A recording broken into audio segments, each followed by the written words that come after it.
Buenos días, hoy es 7 de junio de 2021 y hoy toca el capítulo número 15. Lo que sabía la duda. Stone pasó 3 días solo en su celda abovedada.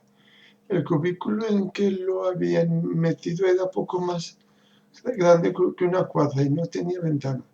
Las paredes laterales formaban un todo con el lecho, que trazaba una línea descendente por la parte del fondo, donde estaba el colchón de paja. La pared delantera medía 3,5 metros de alto, sobre la cual solo se veía el techo y parte del agujero central, situado encima de la hoguera.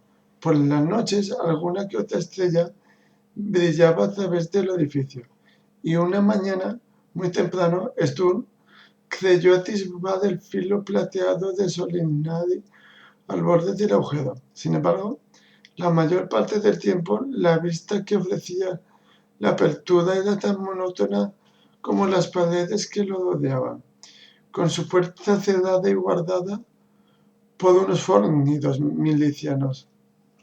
Los soldados solo hablaban el idioma lemis y se mostraban desconfiados con su cautivo sonónico. 2 veces al día, uno de ellos asomaba la cabeza por la puerta, empujaba un sucio plato de arcilla hacia Stone y después volvía a cerrar rápidamente, dejándolo de nuevo a solas con sus gachas de avenas y sus pensamientos. Todo el asunto de Jack Deddy lo preocupaba, y mucho. Era muy raro que ninguno de los lugareños, desde la druida hasta los guardianes de su celda, supiera nada del jardinero. Pero más apremiante que esta incógnita era la de Mara. Stone había dado por sentado que la joven estaba a salvo, pero una noche le pareció oír en un par de ocasiones su voz en algún sitio cercano. A la noche siguiente habría jurado que se escuchaba el apagado y lastimero sonido de una flauta en el cuarto que había junto a su celda. La tercera noche de su cautiverio oyó de nuevo la música de la flauta. Entonces, como ya había ocurrido una vez en la llanura, escuchó el antiguo himno elfo y a continuación, claramente, los tristes versos se elevaron en el aire del edificio, cabalgaron sobre el humo y se perdieron en la noche estrellada. El viento hace que pasen los días. En cada estación, en cada luna, surgen grandes reinos. El espiral de la luciérnaga, del pájaro, de los árboles, de los hombres, se funde en la palabra. Duérmeme ahora, nuestro viejo amigo, arrullado entre los árboles llamándonos. La edad, los miles de vidas y de historias que los hombres se llevaban a su tumba. Pero nosotros, generosos en gloria y poesía, nos unimos a la canción. Stone cerró los ojos y escuchó intensamente, con los pensamientos y sentidos libres de toda distracción. Mara había hablado del canto encubierto en los silencios, de la magia creada por el modo blanco inaudible a casi todos los oídos. ¿Llevarían algún mensaje oculto los versos que cantaba? Escuchó atentamente los sonidos y los silencios y las pausas entre versos, pero no logró captar nada, rezongó, y se dio media vuelta en el colchón de paja. Solo ilusiones y poesías elfas. A medida que pasaba la noche, la melodía fue abriéndose y pasó hasta el fondo de su mente. Por tercera vez a altas horas, ya cerca de la madrugada, cuando flotaba en ese peculiar estado entre el sueño y la vigilia, oyó que Mara empezaba a cantar otra vez la canción. La edad, no sientas temor, los miles de vidas y de historias que los hombres se llevan a la tumba. Estoy aquí, más allá del desaliento. Pero nosotros, óyeme, generosos en gloria y poesía, nos unimos a la canción. La magia flota libre en el aire. En la música de aquellos silencios había dulzura, seguridad y una sensación reconfortante de saber que la oscuridad no era insondable. Las lágrimas acudieron a los ojos de Sturm, y las melodías, tanto la audible como la oculta, murieron en el aire nocturno, encandecido por el humo de la lumbre. Se sentó en el catre, en el silencio real, que siguió al finalizar la canción. Se esforzó por oír palabras, por captar instrucciones, consejo o ánimo, pero no había nada, salvo el lejano ronquido de un guardia y el crepitar de la hoguera. Atento y totalmente despierto ahora, se tumbó otra vez en el colchón y se esforzó por conciliar de nuevo el sueño, pero transcurrieron horas antes de que los ojos se le cerraran. Cuando esto ocurrió, pasó súbitamente del estado de vigilia al sueño, como si se hubiese precipitado desde lo alto de una enorme almena. La mañana del cuarto día, la puerta se abrió como de costumbre. Sturm se sentó, más hambriento de lo habitual tras una noche agitada, esperando que las gachas de avena supieran un poco mejor hoy. Pero no era el desayuno lo que venía, sino Dagnell, la druida. La anciana cruzó el umbral, escoltada por el guardia Odón. Con un leve ademán despidió al hombretón, que la obedeció de mala gana y la miró disgustado mientras cerraba la puerta. ¿Te das cuenta de que pasarás aquí mucho tiempo?, dijo la mujer. Sturm se mantuvo en silencio. ¿Cómo iba a hablar a la asesina de su padre? Furioso, se tumbó de nuevo en el catre y volvió el rostro a la pared. Oyó a sus espaldas la tos y los pasos vacilantes de la vida. Resultaba difícil imaginarla como la cabecilla de un ejército. ¿Así es como me recibes?, le preguntó. ¿Es esta la legendaria cortesía solánica? Sturm se dio media vuelta y la contempló desde el otro lado del cuarto con una abrasadora mirada de odio. Te agradezco la visita, señora, replicó con fría educación, pero prefiero mis gachas a tu presencia. La druida sonrió. Eran muy limitadas y tomó asiento frente a él en medio de los crujidos de sus viejos huesos. De entre los pliegues de la túnica sacó una dama, tal vez de sauce. Aunque los conocimientos de botánica de Sturm eran muy limitados y no podía afirmarlo, con un ademán firme, experto, trazó un círculo en la tierra del suelo. Tu intrusión es grave, muchacho, observó. Grave y terrible. ¿Intrusión? ¿Llamas intrusión a que me trajeran a tu presencia custodiado por guardias armados? La druida hizo caso omiso a su comentario, sin apartar los ojos del remolino de polvo levantado en el círculo que había trazado. Pronto, a despecho de sí mismo, Sturm se encontró observando fijamente los movimientos rotatorios del palo que la mujer tenía en la mano. Es una intrusión porque la gente de Delemis teme a las legiones solánicas. Con sus relucientes espadas, sus caballos y sus ojos brillantes de exacerbada justicia, explicó. Quizás esos temores sean obra de su conciencia, Lady Dagnell, espetó Sturm. Quizás algún crimen de Lemis clame justicia. Quizás haya castillos abandonados al norte de aquí que puedan atestiguar. ¿Atestiguar qué?, lo interrumpió con voz firme y tranquila. Sturm vio en el fondo de sus ojos un destello de rabia, regocijo. No supe interpretarlo, Cuando la anciana habló, su tono era apaciguador. Tal vez hubiera una razón, Sturgisblay. Es lo que decían los jóvenes, la razón por la cual les pedimos que tomaran las armas. Sturm apenas la escuchaba. Sus ojos se perdieron de nuevo en el círculo de polvo que se estaba ensanchando, expandiéndose, como las ondas en la superficie de un plácido estanque, cuando algo ha caído en sus aguas.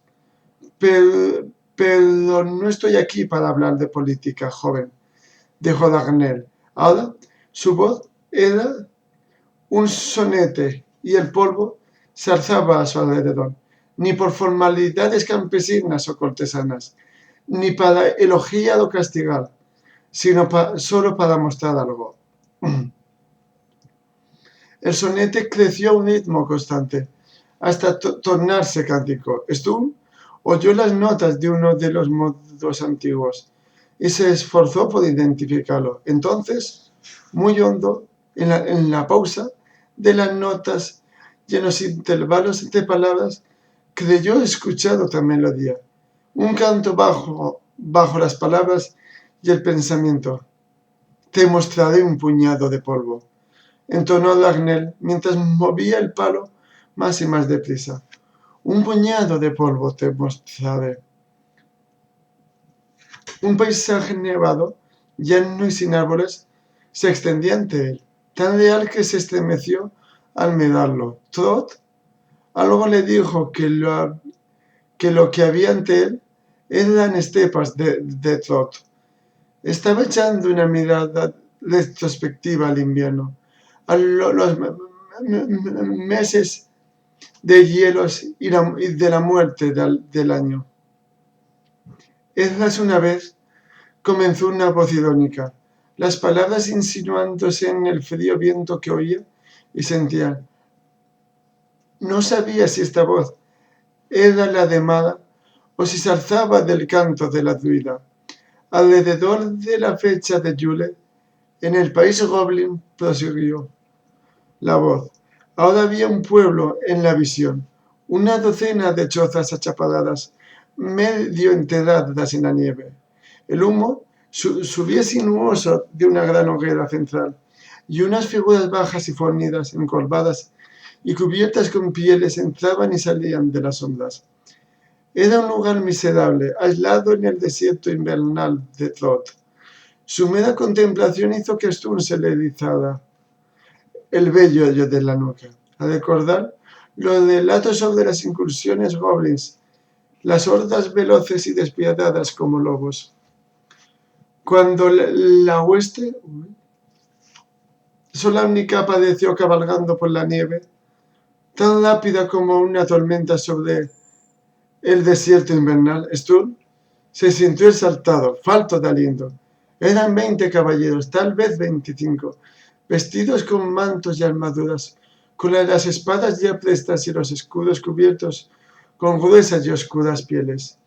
El cubrir los escudos era la señal de luchar sin cuartel.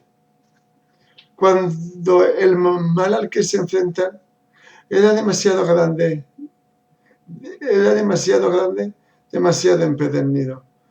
¿Por qué me muestras esto, Dagnell? Preguntó. ¿Van a perder la batalla los míos? Aguarda, le dijo el viento al oído. Aguarda y atiende. Al frente de la columna, un alto jinete levantó la mano. Tras él, los caballeros espoleaban sus monturas y avanzaron al galope tendido, a la par que un grito de guerra prorrumpía al unísono de sus gargantas. Es Sularis Otmitas. Como un reguero de pólvora incontenible, atravesaron a toda velocidad el campamento goblin. El alto comandante descargó un violento golpe sobre la yarta más cercana y se oyó el estruendo de la madera rota, pieles desgarradas y los gritos de los sorprendidos moradores. Al momento, el poblado se convirtió en un matadero. Las espadas centelleaban como las alas de un enjambre de abejas, y el aire se llenó con el estruendo del choque de metal contra metal y de metal contra piedra y hueso. Las picas de los goblins botaban inofensivas contra los escudos de los caballeros, cuyas espadas hacían diana con mortífera precisión. Los corceles se encabrizaban y pateaban, y los goblins caían a montones bajo la violenta embestida. Stuhl sacudió la cabeza. Tenía las manos nudosas y crispadas, y se puso a gatas sobre la visión invocada en el remolino de polvo, jadeante y con el largo cabello enmarañado y empapado de sudor. Durante un instante, todo cuanto vio fue polvo y el entarimado del suelo. Solo oyó el canto de Ragnell en el vasto silencio del pabellón de orden de cerros pardos. Entonces la escena detonó con una nitidez brutal y prolija. Un hombre bretón de aspecto rudo, al que reconoció Sturm como Lord Joseph Udmatar, cabeza de la familia desaparecida, salió de una yarda llevando a remolque dos pequeños goblins. Eran unas criaturas sucias que mordían, arañaban y sacían encima sus necesidades por el terror y la rabia. Sin mediar palabra, Lord Joseph obligó a las pequeñas y vociferantes criaturas a ponerse de rodillas mediante empujones. Les dijo algo en voz baja, riéndose de sus amenazas y maldiciones. Entonces un joven caballero, a quien Stuhl reconoció como uno de los numerosos Joffreys, luchó denodadamente con los pequeños monstruos que se retorcían y escupían. Aunque salió del altercado con el rostro arañado por las afiladas uñas de las criaturas, se las ingenió para atar ciertamente sus muñecas y sus cinturas con una soga. Las chozas prendían como hierba seca. Muy pronto el lugar estaba ardiendo y un humo negro se alzaba sobre la derretida niebla. Lord Joseph estaba de pie junto a los pequeños goblins, en tanto que sus lugartenientes sacaban a rastas a cualquier desalapado salvaje que encontraban en las tiendas, antes de prenderles fuego. En medio de una docena de hogueras, 3 caballeros se reunieron junto a los pequeños monstruos vociferantes. Lord Joseph estrechó los ojos, como si intentara ver más allá del espeso humo. Se volvió en todas las direcciones, ahora resguardándose los ojos con una mano, como si buscara algo remoto o irremediablemente perdido. Asintió con un gesto satisfecho. Rápidamente montó en su corcel. Dijo algo a los 2 caballeros más jóvenes y partió al galope, al frente de la columna. Sus 2 subordinados aguardaron hasta que el trapeleo de los cascos se apagó con la distancia en la nieve, hasta que el único sonido fue el crepitar de las llamas, los gritos y las maldiciones de los pequeños jóvenes. Entonces, desenvainados las espadas y con una elegancia nacida de los años de competición en el palenque, de aprendizaje y torneos, de cuidada y costosa instrucción al estilo de la medida, enarbolaron los acerdos y los descargaron sobre los pequeños monstruos con un movimiento grácil, casi hermoso. Stuhl alzó la vista, sobresaltado por los gritos imaginados. Ragnell lo observaba con gesto inexpresivo. Bien, dijo. Por hoy ya he tenido suficientes demostraciones, Stromberg. Se puso de pie, y el polvo dejó de girar. Trabajosamente, como si la mañana la hubiese agotado, se dirigió a la puerta y llamó con los nudillos. Odón corrió el pestillo y se apartó a un lado mientras La druida pasaba junto a él, sin volverse a mirar a Sturm. El joven se sentó en el catre, sumido en reflexiones, desasosiego e incómodo por lo que acababa de ver. Mada empezó a cantar cerca, en alguna parte. Su voz era clara y consoladora, pero los pensamientos de Sturm se hilaron de inmediato, eludiendo entre su canto, perdidos en el código y la medida, y en las cosas que acababa de presenciar. Huilán, punto y aparte, Huilán, el heredero, dormía el cuarto día de la forja, con el fuego precavidamente cubierto con cenizas y turba. En esta época del año agradecía el calor del escollo, pues las frías noches que precedían a la primavera eran desapacibles para la mayoría de los lugareños. Ya casi de madrugada, su sueño se hizo intranquilo. Estaba acostumbrado a levantarse con el alba, y al paso de los años, su cuerpo advertía la proximidad del amanecer, debuyendo y pasando a un estado de duermevela durante la última ronda nocturna. Creyó oír un ruido en la forja, un apagado doce, como si algo se hubiese movido en el horno. Cerró los ojos. Tales ruidos eran habituales, sobre todo cuando una corriente de aire penetraba por el tiro de la chimenea y agitaba la turba que cubría el fuego. En cualquier caso, no había nada valioso que mereciera la pena hurtar, se dijo, y se sumió de nuevo en el sueño, olvidando en su amodorramiento la espada solánica que había vuelto a forjar 2 noches antes. El arma estaba colgada de un cordón en un clavo de la pared. El trabajo realizado por el heredero era casi perfecto.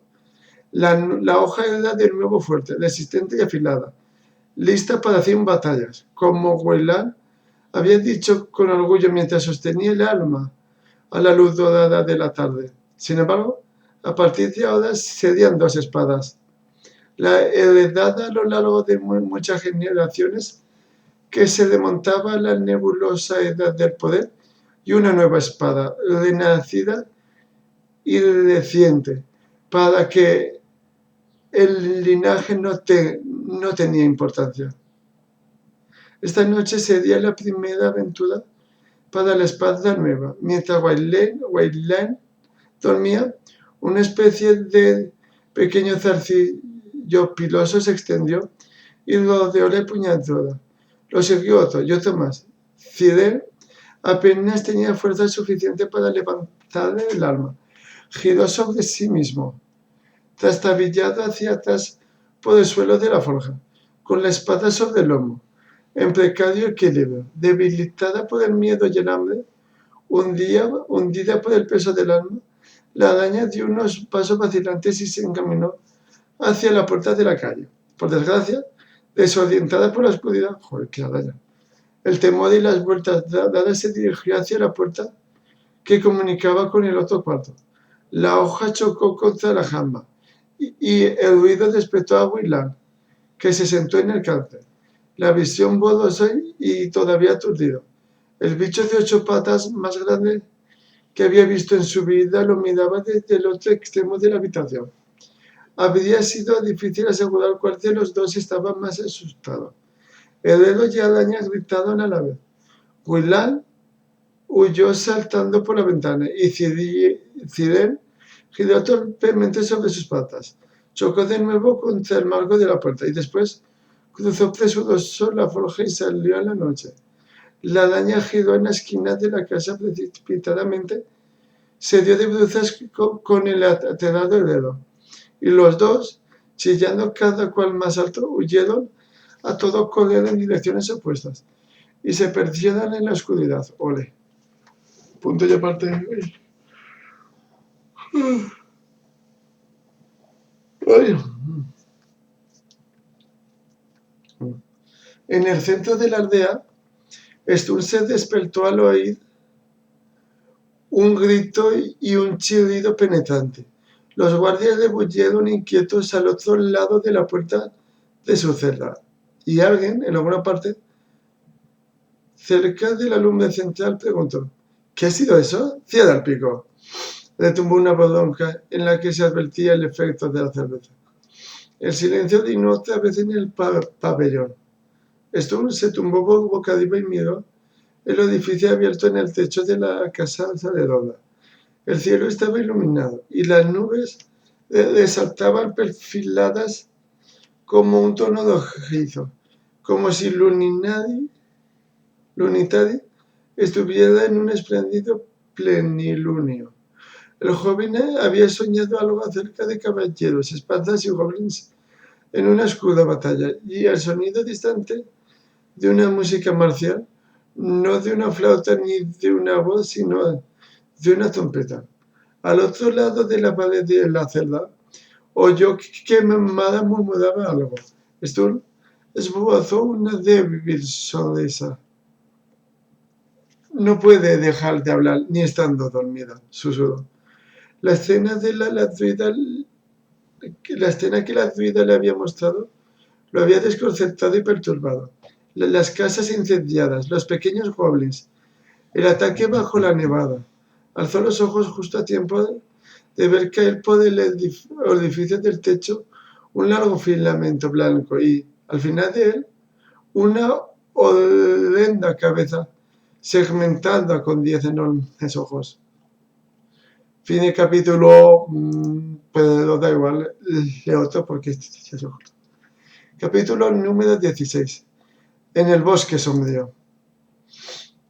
Círdan había sacado a Mada primero.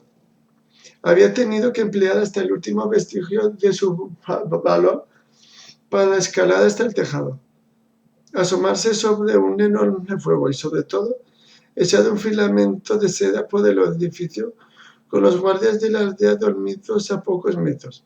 Su cara, grotesca y segmentada, enmarcada por estrellas y luz de luna, lanzó una frenética llamada con su lenguaje chirriante de zumbidos. Mada trepó por el filamento, como si fuera también una araña. Una, 2 veces. Se impulsó con los pies en el techo cóncavo, rebotando como un resorte, con movimientos atléticos de manera que se columpió sobre el pabellón como un acróbata. Por último, desapareció por el orificio del tejado, pateando con sus modernas piernas, se asomó por el agujero y arrojó el filamento al otro lado de la pared hacia Stuart. El joven se balanceó sobre sus talones y respiró hondo. La huida parecía descabellada, casi absurda, pero era una oportunidad de escapada al fin y al cabo. Trepando por el filamento a fuerza de brazos, procurando no forzar el hombro que había empezado a dolerle, Stuart consiguió llegar a lo alto de la pared de su celda. Debajo, los guardias dormían con la espalda recostada en el otro lado del muro. Otra media docena de soldados roncaba junto al fuego cubierto y, en la puerta de la entrada, 2 más dormitaban de pie, con la cabeza doblada,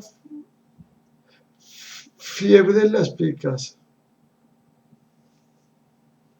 Stuart sonrió, ya más seguro de sí mismo, y se ató el filamento a la cintura. Desde aquí, solo era cuestión de saltar hasta el orificio del techo, y luego estaría libre. Cogió impulso desde lo alto de la pared y se lanzó al vacío, con los brazos extendidos. Se quedó corto, a casi 1 metro de distancia. Giró en el aire, intentando con desesperación agarrarse a los bordes del agujero, pero con ello solo consiguió perder el poco el equilibrio que le quedaba. Dio una voltereta y los pies se le enredaron en el filamento.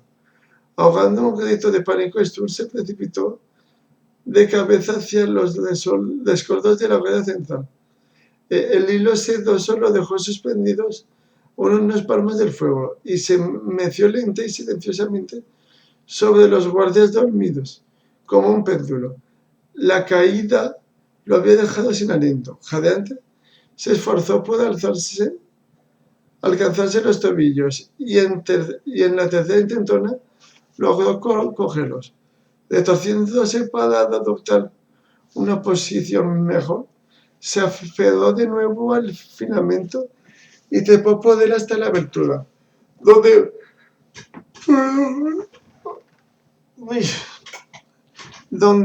Mamada lo ayudó a encaramarse al techo. Parecía que hubiese tardado una hora en llegar allí, y otra más en desenredarse. Cuando Stu lanzó la vista, Mamada estaba agachada a su lado, y Ziren tendido sobre ella en un extraño dosel, obra de un perverso hechicero. Toma, susurró la elfa tendiendo a Stu su espada. La ha vuelto a forjar el heredero del que nos habló Jack Daddy. Así que me atrevo a opinar que es un buen trabajo. El heredero, se Stu. ¿Entonces lo encontraste? Se libró de una patada del último fragmento del hilo de araña, enredado al tobillo, y gateó hacia el borde del tejado. Está junto al establo. Si volvemos allí, corremos el riesgo de que nos descubra una patrulla. Incluso el ladrido de un perro nos delataría ahí. Condúceme hasta allí, exigió Sturm. Iré a la alegría, pase lo que pase. Se volvió hacia Amada y le cogió la mano con un gesto de apremio. Jack Daddy me debe una explicación. Acto seguido me metió la espada de parada en el cinturón y se deslizó por el tejado de la casa redonda. Se frenó en el mismo borde, donde una enredadera nueva, formada con celosía verde por toda la pared hasta el césped de la plaza. Mada suspiró y fue en pos de él, con la araña pegada a sus talones y paloteando con nerviosismo. Cuando ambos pisaron el suelo firme, la doncella elfa señaló hacia el establo y la herrería que estaba más allá. Avanzaron a hurtadillas por los oscuros callejones de borde de cerdos pardos, evitando la luz de la luna, hasta que llegaron a las afueras de la ciudad. Una solitaria luz parpadeaba en la ventana de Willard. Stone escuchó la música cuando el heredero apareció en su campo de visión, remota e insinuante, le recordó a Berturnus, el viaje que tenía ante sí y el desafío que le aguardaba. Se cubrió de la lluvia con la capa y hizo un gesto amado para que permaneciera al abrigo de las ondas. Cruzó agachado el último trecho de espacio abierto que lo separaba de la forja. Se deslizó en silencio hasta la ventana y, poniéndose de hurtadillas, se asomó al interior. Había dos hombres junto al horno, moviendo con astillos la turba para iniciar otra jornada de trabajo. Hablaban sobre arañas. Te digo que tenía una cabeza tan grande como la mía, exclamó el más corpulento mientras levantaba las manos negras de Hollin para señalar el tamaño de la criatura en cuestión. El otro hombre guardó silencio. Estaba de espaldas a la ventana. Stone no podía verlo a causa del resplandor del fuego y del juego de luces y sombras, pero era fuerte y ágil, y parecía saber cómo usar un astillo. Mira que asustarte de una araña, dijo por fin, aunque su voz sonaba apagada por el movimiento y el roce del astillo sobre la turba. ¿Qué opinaría de eso tu afamado maestro? Lo mismo que tu afamado padre, replicó el hombretón con una curiosa sonrisa, mientras se erguía y se enjugaba la frente. Stone se acercó más a la ventana, de manera que sintió el aire caliente hacia la forja.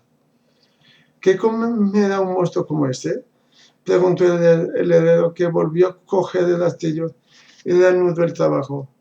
Al no responder, el otro insistió. Bueno, ¿tú qué crees? El Redos, dijo lacónico. Stone se esforzó por oír algo más, pero el segundo hombre no añadió nada. ¿Cómo dices, Jack? Preguntó el hombretón, y el otro se volvió.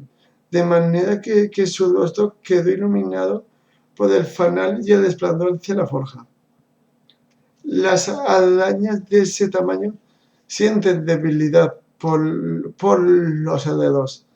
Es su bocado predilecto, se burló Jack Daddy, aunque su expresión era seria e insondable. A menos que haya un jardinero, se chanceó el heredero mientras levantaba el astillo en un simulado gesto de amenaza. Stone saltó por la ventana, con la espada en la mano. Chocó estrepitosamente contra un banco de trabajo y después rebotó en el yunque de Wayland. Por último se frenó y se quedó agazapado y aturdido sosteniendo la espada en una postura inestable. Su atolondrada irrupción desconcertó a todos, a él el primero, y durante un instante los tres hombres se miraron unos a otros, sus ideas confusas y atropelladas. Entonces Stone se abalanzó sobre Jack, y la forja retumbó con gritos y golpes. Stone persiguió a Jack Derrick alrededor del horno. En su huida, el jardinero cogió unas tenazas y corrió al dormitorio, donde encaramado al cadáver de Wayland le hizo frente blandiendo las tenazas con actitud amenazadora, como un cocinero que se hubiese vuelto loco de repente. El acero chocó contra el hierro y este último cedió quebrándose en dos. Esa hoja resistirá hasta la mejor herramienta, proclamó Wayland con una peculiar nota de orgullo en la voz. Luego agarró a Stone por el cuello de la túnica y con una mano lo levantó en el aire sin esfuerzo. El joven se debatió como un cachorrillo en las tiernas fauces de su madre, y el heredero le agarró el brazo y le hizo soltar la espada. Jack Derrick bajó del catre, cogió la vacinilla y se dispuso a arrojársela a Stone. Wayland apartó al muchacho tras él de un empujón y se irguió, inmerso como un nudo, entre los dos jóvenes combatientes. Esto se acabó, anunció con actitud severa. Una sonrisa amistosa ensanchó el rostro de Jack Derrick y el muchacho soltó una vacinilla despacio. Soltó la vacinilla despacio, con gesto descuidado, como si desde el principio su única intención hubiese sido cambiarla de sitio. La furia de Stone había remitido por completo. De hecho, se alegró de que Wayland le hiciera tirar la espalda. Y lo desconcertaba su súbito arrebato de cólera incontrolada. Mada apareció en la ventana, pasó la pierna por encima de la fiesta y entró en la casa. La herrería tiene una puerta por la que prefiero que entren mis huéspedes, sugirió Wayland cortésmente, con una de sus manazas todavía posada, sin demasiada delicadeza sobre el hombro de Stone. Oí gritar, se disculpó la elfa mientras guardaba de nuevo la daga en el cinto. Surgió cierta discrepancia entre Maese Jack y el muchacho salámico, explicó Wayland. Una discrepancia que espero resuelvan sin poner patas arriba a mi casa.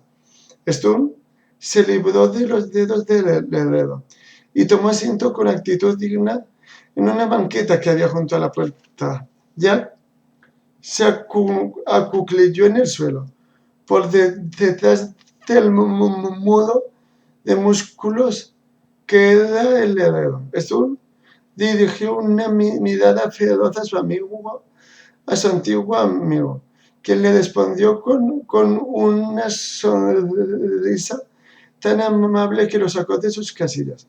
Poco a poco, la sonrisa dio paso a una alegre y traviesa risa. Jack se incorporó y, por alguna extraña razón, a Stone le pareció mucho más alto de lo que recordaba. «Me sorprendes, Stone Blisblade», dijo Jack mientras se cruzaba de brazos, «y las sorpresas son buenas para mantener el equilibrio».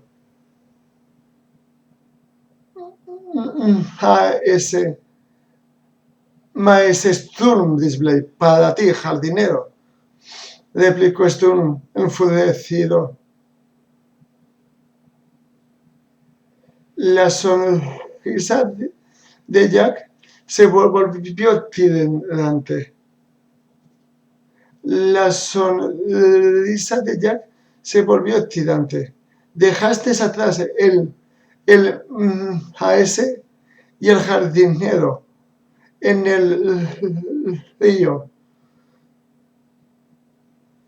Dejaste atrás el maese y el jardinero en el río», dijo con voz queda. «Has entrado en mi país, donde los árboles tienen ojos y se baila otro son». Stone frunció el entrecejo. Era otro hombre el que ahora la tenía ante sí. Había desaparecido el servilismo y la sumisión del jardinero, el ingenuo buen humor y la afable modestia. El hombre que tenía frente a él era firme, generoso, seguro de sí mismo. Era un príncipe, un heredero de bosques y tierras agrestes. Stone percibió un tenue olor a lluvias y hojas, y algo más, indefinible y sutilmente familiar. Jack se sentó en el banco de la forja, apoyó la barbilla en las manos y observó a Stone con actitud escrutadora, enigmática y perspicaz de un ave de presa. «Como estaba diciendo cuando me interrumpiste, me ha sorprendido». «¿Dónde estabas?», preguntó Stone fríamente. «He pasado 3 días encerrado entre druidas, y el primer día de primavera se ha echado encima, sin darme tiempo a pensar o a prepararme». Enmudeció sin finalizar la frase, ante la mirada fija y serena de Jack Dede. «Puede que recuerdes que te despejé el camino de unos cuantos bandidos, allá en el río de Bilgal», dijo el jardinero. «¿Pero dónde? ¿Pero dónde?», preguntó otra vez Stone. Jack levantó una mano. «Eran 12, tal vez más», insistió Stone. «14, según mis cálculos», lo corrigió Jack. «¿Y dónde estabas tú?». «Pero si fuiste tú quien me dijo». Sus protestas le sonaron débiles y sintió sobre él las miradas severas, condenatorias. «¿Qué ocurre, Stone Blisblade?», inquirió quedamente Jack. «¿Por qué este empeño en encontrar traición y deslealtad donde no las hay? Nadie te ha dejado a ti en un castillo nevado, con tus tropas acurrucadas por el frío y muertas de hambre». Stone no tenía respuesta. Se levantó vacilante del taburete y se tambaleó un poco al ponerse de pie. Mara corrió a su lado para ayudarlo a recobrar el equilibrio.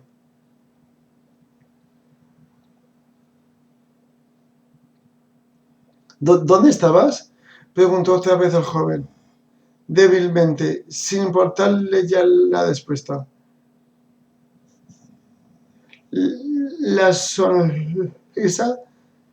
sonrisa volvió a rostro de Jack. «Vaya, pues despejándote el camino, como siempre», contestó.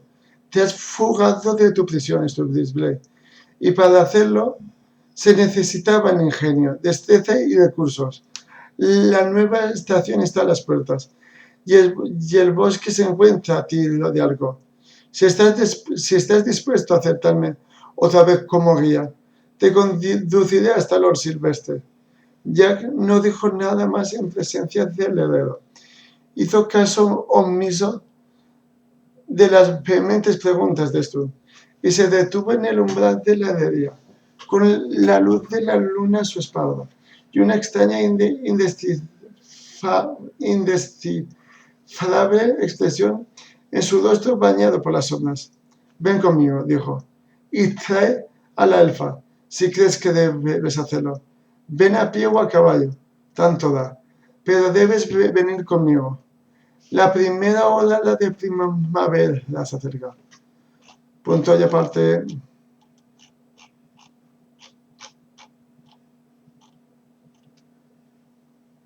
La lluvia amainó cuando salieron de la herrería. Cibén estaba agazapado a las puertas del establo, empapado y tiritando, y de muy mal humor. Estuvo agitó la espada frente a la araña, y la criatura retrocedió, lo que les permitió sacar las yeguas para ensillarlas y montar en ellas. Desde allí, la marcha hacia el bosque fue tranquila, tanto que resultaba sospechoso. No se había dado alarma alguna, no había sonado una campana ni bandos de pregonero. La aldea parecía dormida y desprevenida. ¿Crees que Lord Bonifacio está aguardando en el bosque, Jack? El joven se encogió de hombros y se inclinó hacia adelante en la silla sobre la resistente y pequeña bellota. Probablemente Bonifacio haya emprendido el regreso a Solania, dijo. Si sabía que te llevaba Don Adolde de Ceros Pardos, se divertiría en el camino a casa imaginando lo que un puñado de druidas puede hacer a un prisionero salánico. ¿Y qué habrían hecho, Jack? Preguntó Stu. El joven le sopló. Tal vez nada, a menos que la orden les pagara. ¿La orden? ¿Pagarles? Jack Daddy volvió la cabeza hacia atrás y miró a Stu con una breve y irónica sonrisa. Sucede que registré las pertenencias de los bandidos muertos, explicó. Digamos que para buscar pistas que revelaran de dónde venían y quién los había enviado. Y todos ellos llevaban monedas solámnicas. El bosque sombrío, punto y aparte. El bosque sombrío pareció abrirse y recibirlos. Cabalgaron en fila por la estrecha senda situada justo al norte de la aldea. Después de penetrar varios metros en la floresta, las luces del pueblo desaparecieron repentina y totalmente, como si el denso follaje se hubiese tragado al grupo. Sturm desenvainó la espada de inmediato. La hoja, recientemente forjada de nuevo, captó el último destello blanco de luz de luna antes de que Solinari desapareciera tras un denso soto de nebros. Durante un fugaz instante, diole la impresión de que aparecía un rostro en la pulida hoja, un rostro que no era el de Sturm, pero que resultaba familiar, como si alguien hubiese estado observando a través de sus ojos y la luz reflejada lo hubiera sorprendido repentina e inesperadamente. El muchacho sacudió la cabeza y envainó la espada. Jack dirigía la marcha a lomos de bellota y llevaba una linterna sorda en la mano. Una música lenta y sublime pareció alzarse en los árboles de los árboles que tenían ante ellos, y al jardinero animó con resolución a la pequeña yegua para que apresurara el paso. Bellota avanzaba por la senda con seguridad, como si la hubiese recorrido en incontables ocasiones. Stu tuvo que esforzarse por no quedarse atrás. Louis caminaba con cautela con pasos vacilantes, y el llevar también amada montada a su grupo la hacía ir más despacio. Jack tuvo que pararse una y otra vez, varios metros por delante, y alzar la linterna para marcarles el camino, prosiguieron por la verde de oscuridad, envueltos en la profunda y dulce fragancia del aire. El bosque estaba sumido en una quietud expectante. De vez en cuando se oía el trino de un pájaro y la respuesta de otro, pero reinaba un profundo silencio en el campo en torno a los viajeros, e incluso los primeros insectos de la primavera se habían callado. Jack, susurró Stuart.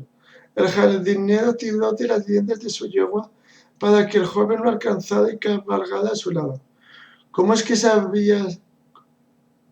Algo crujió y se quebró en la maleza. Una paloma torcaz alzó precipitadamente el vuelo al tiempo que lanzaba un grito de pánico. Al punto, los dos jóvenes se llevaron las manos a las espadas y de repente, como si hubiese sido uno de los árboles, un caballero verde se interpuso en su camino. Beltunus, susurró Strong. Nada de eso. Si se oye, Jack. Si tienes un poco de cabeza, nada de eso si se oye. Y si tienes un poco de cabeza, darás un amplio rodeo para evitar un encuentro con él. El gigantesco caballero no se movió. Una visera de brillante hiedra esmaltada le cubría la faz, y la jacerina era de gruesas enredaderas verdes entretejidas en lugar de malla y anillada. El escudo que portaba era tan grande como la puerta de un pajar, y de hecho tenía esa apariencia con los listones de doble ensamblados y asegurados con estacas. Sin embargo, fue el alma la que manejaba lo que atrajo la atención de los dos jóvenes. Un garrote tan grande como la pierna de Stuart reposaba sobre el hombro del gigantesco guerrero. Si el escudo estaba cortado y fabricado con tosquedad, el garrote tenía el aspecto de una rama recién arrancada de un álamo, con las marcas de rotura y las varas secundarias de crecimiento podadas y afiladas a guisa de trozos pinchos. Creo que habrá otro camino mejor en este bosque, sugirió Jack. Con un diestro tirón de riendas, condujo a Jack a su búsqueda. Tras recibir un codazo de mala, Stuart fue en pos del jardinero, no sin antes lanzar una última mirada al caballero, que no se había movido de su posición en la senda. No me gusta, rezongó Stuart. Ese hombre se ha interpuesto en nuestro camino. Y rehusar el desafío. De acuerdo con la medida, se supone que un caballero debe aceptar el reto a combate en defensa del honor de la orden. Lo interrumpió la elfa mientras ceñía los brazos en torno a la cintura del muchacho con tanta fuerza que por un instante lo dejó sin expresión. Todos lo sabemos ya, Sturm. Sabemos lo que la medida tiene que decir respecto a cualquier cosa, desde la gramática, pasando por los modales en la mesa, hasta llegar a la etiqueta de la esgrima. Hasta el momento has defendido a la orden de fantasmas. A la niña, hasta el momento has defendido la orden de fantasmas, arañas inocentes y bandidos. Y todavía no he oído que ninguno de ellos ofendiera las cosas solánicas. ¿Quién o qué era ese guerrero?, preguntó Stuart. Jack se volvió hacia él, con el rostro perdido en las sombras de la fronda. Es un treant, una antigua guardaza de gigantes, más vieja que el más vetusto Valenwood del bosque. más que la propia era, dicen. Más que la propia era. Dicen que ya estaban aquí cuando un humano no era más que un cachorro. Vigilan la floresta, protegiendo sus plantas y sus secretos. Existen cosas en este bosque que están más allá de tu imaginación o de la mía. ¿Cómo sabes estas cosas, Jack Derrick? Inquirió Stu. El joven, el joven no respondió, sino que les indicó por señas que lo tenían cuyas ramas crecían muy bajo. Stu se agachó para eludir una de ellas, casi esperando que Mada estuviera muy ocupada con sus reprimiendas para evitar golpearse contra ella y salir despedida de la silla. Pero la muchacha estaba alerta y se inclinó sin dejar de palolotear sobre injurias, caballerosidad, código y medida. Tampoco oí que el hombre a quien hemos dejado atrás hablara mal de tu preciosa orden, dijo Mada. Ves agravios donde no los hay y encuentras desafíos en el viento y en la lluvia. Sus brazos aflojaron la presión y se sumió en el silencio, pero fue incapaz de guardarse una última opinión. Agarró a Stone por la oreja y le hizo echar la cabeza hacia atrás. El mayor peligro que te amenaza está en ti mismo, susurró. ¿Cuánto falta?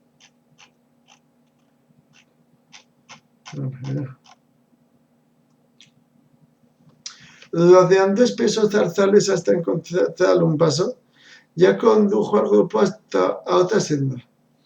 Para entonces empezaba a amanecer en el bosque, y los rayos de sol trazaban franjas de las hojas, moteando el suelo de la floresta con una variada gama de tonalidades verdes.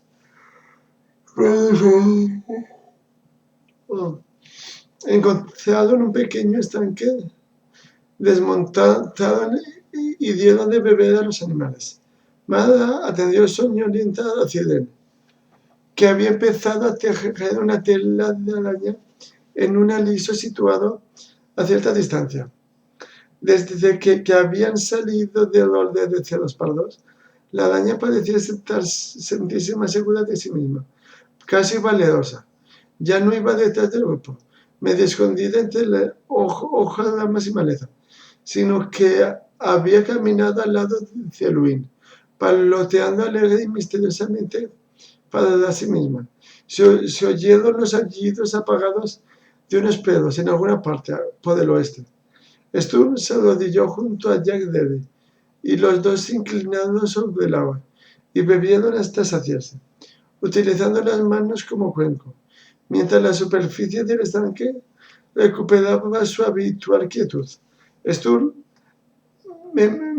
miró sus imágenes reflejadas, una al lado de la otra, enmarcadas por el dosel de hojas. De nuevo, vio una gran semejanza y entonces arrojó una piedra al estanque. Jack se volvió hacia él, cuando todavía le escurría agua por la barbilla. Contempló a Stu con una mirada penetrante, firme, y de nuevo su rostro se ensanchó con una sonrisa misteriosa. El sonido de ladridos es el anuncio de una cacería que, a mi entender, se despliega desde el orden de cerdos pardos.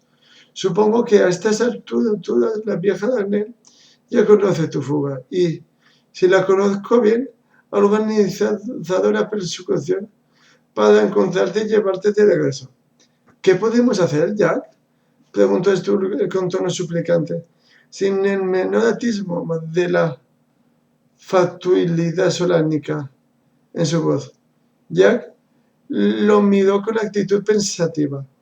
Luego asintió con la cabeza. Creo que puedo ocuparme de los guardias fronterizos occidentales, Stone Display, le puso enérgicamente. Borraré nuestras huellas con ramas y dispersaré nuestro olor con agua cedosas y alcohol de semillas. Con astucia puedo darte una hora de ventaja, tal vez dos, o incluso hasta mediodía, antes de que los perros encuentren de nuevo tu rastro. Escudriñó el bosque a sus espaldas. Luego susurró: utiliza ese tiempo con inteligencia. Stone asintió en silencio, agradecido, y se inclinó sobre el agua para beber otro sorbo. Cuando levantó la cabeza, ya que había desaparecido.